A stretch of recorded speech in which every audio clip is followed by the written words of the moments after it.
স্কুলে গিয়েছিলাম উচ্চ মাধ্যমিকের অ্যাডমিট কার্ড আনতে, আর ওখানে গিয়ে দেখি যে খাদ্য মেলার অনুষ্ঠান হচ্ছে, তাও আবার স্কুলের 75 বছরের পুরনোর জন্য। দেখো, আমরা যেদিন স্কুল গিয়েছিলাম সেদিন খাদ্য মেলা হওয়ার কোনো কথাই ছিল না, আর এই খাদ্য মেলাটা 2 দিন ধরে হয়েছিল।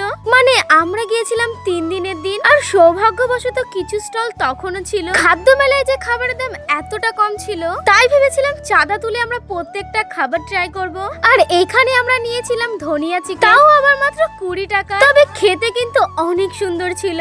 এত কম টাকা হওয়া সত্ত্বেও তবু আমরা চাঁদা তুলে কেন খাই? আরে আমি আর আমার বান্ধবীরা তো অভাগায়, তাই এইভাবেই খেতে হয়। এবার ওটা খাওয়ার পর আমরা চলে আসি আরেকটা স্টলে, যেখানে আমরা নিয়েছিলাম ফ্রাইড রাইস আর কাশ্মীরি আলুর দম, আবারও সেটাও মাত্র 20 টাকায়। মানে ভাবতে পারো, এত কম টাকায় এত সুন্দর সুন্দর খাবার পাচ্ছি। তবে সত্যি এই খাবারগুলো খেতে কিন্তু আমার প্রচুর ভালো লেগেছে। এখনো কিন্তু আমাদের খাওয়া শেষ হয়নি। ভিডিওটুকুই আসি, পরের পার্ট নিয়ে টাটা।